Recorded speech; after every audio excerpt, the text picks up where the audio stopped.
Okay, so I know it's a wacky idea and it's crazy. One way to think about it is don't take it literally. It's not that the 4-year-old actually wants to have sex with the mom. 4-year-olds don't understand what sex is.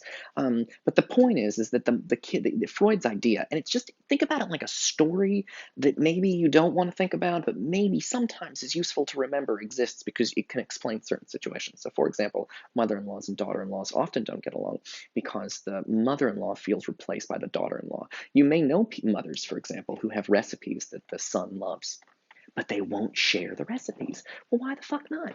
Shouldn't the mother give her best recipes to the wife so that the wife can make the food that the husband loves? But they don't do that. Why don't they do that? Because it's a loss of power.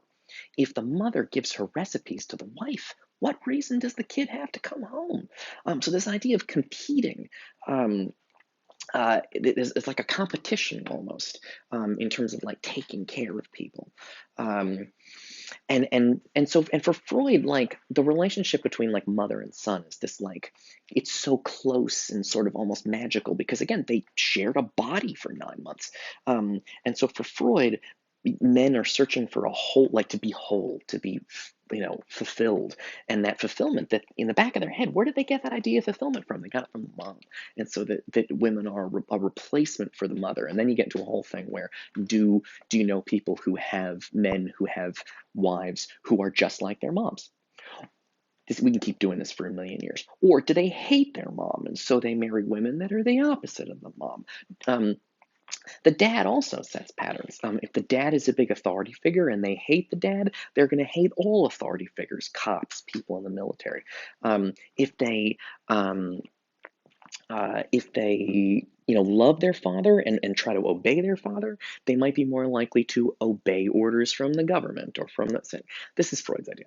Um, the summary, I would say, of Freud's best idea, there's a simple way to summarize it, and it's that um, childhood experiences with parents and also siblings and also, you know, and it doesn't have to be the actual biological father, it could be a father figure.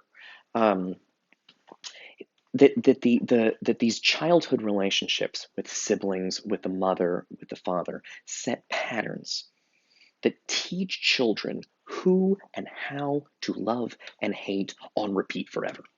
Um, and there's all kinds of things, right? If your father beat you, you might find your on a regular basis. You might find you marry a guy who beats you, and because it's a repeat, you're looking for a repetition of that. Even though why would you repeat something bad? But it sets a pattern in your brain that if that's normal, that's what you like, that's comforting, that's home, and so you repeat it again and again and again. There's all kinds of things like this. If you know anybody who's the youngest in their family, it's very common for people who are the youngest in their family now to flip out if they're left out of plans. So let's say your friends have a get together and they don't invite you. Now that might hurt my feelings, but if you were the youngest kid in your family and your friends don't invite you out with them, you're gonna lose your fucking mind. Why? Because it reminds you of when you were the youngest and you weren't allowed to do things because you were too little, and how upsetting that was that you couldn't go on the roller coaster because you're not this tall, or you couldn't see the PG-13 movie because you weren't 13 yet, or whatever the rule was. Um, and so when your friends in modern, you're an adult, your friends are adults, and your friends go out without you, if you were the youngest kid in your family, you might flip the fuck out because it reminds you of this earlier thing. Okay, I could do Freud all day. I really like Freud. I think it's interesting, this idea about repetition of desire. But let's take a look at Freud's actual words. So Freud says, all right, so Freud says this idea, he says, crucial to being children is being in love with one parent and hating the other are among the essential constituents of the stock of psychical impulses, which is formed at that time and which is of such importance in determining the symptoms of the later neurosis. So your kind of mental problems are the result of early childhood. It is not my belief, however, that psychoneurotics, and again for this, just people who are anxious, people who are depressed. It is not my belief, however, that psychoneurotics differ sharply in this respect from other human beings who remain normal, that they are able, that is, to create something absolutely new and peculiar to themselves.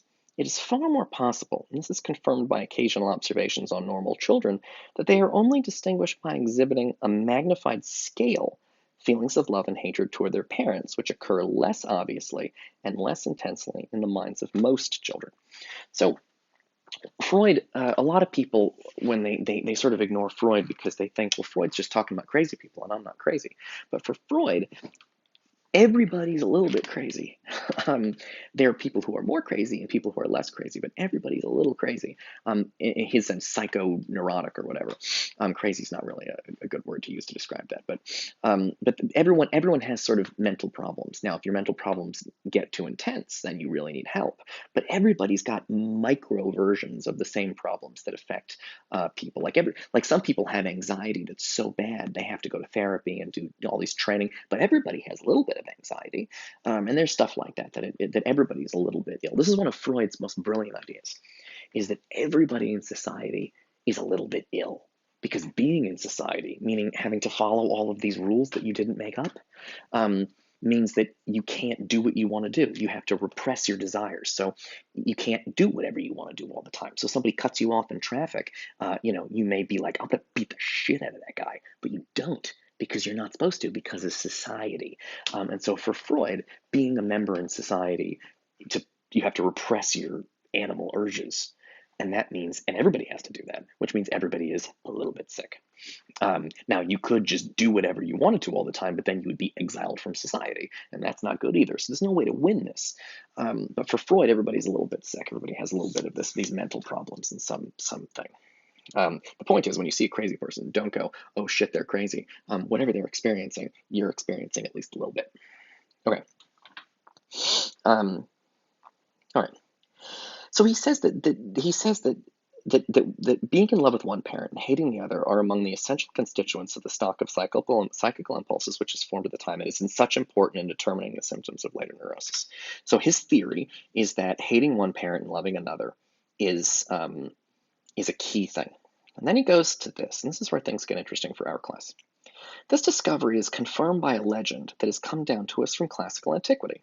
A legend whose profound and universal power to move can only be understood if the hypothesis I have put forward in this regard to the psychology of children has an equally universal validity. What I have in mind is the legend of King Oedipus and Sophocles' drama which bears his name. He's going to summarize it now, but I already summarized it for you. Oedipus, son of Laius, king of Thebes and of Jocasta, was exposed as an infant, meaning left out in the middle of nowhere, because an oracle had warned the king of Thebes that the still unborn child would be his father's murderer.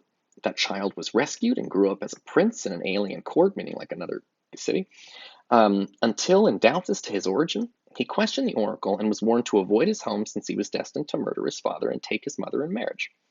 On the road leading away from what he believed was his home, right? So he thought the people who were raising him were his parents, but they weren't. So he left them because he didn't want to kill him.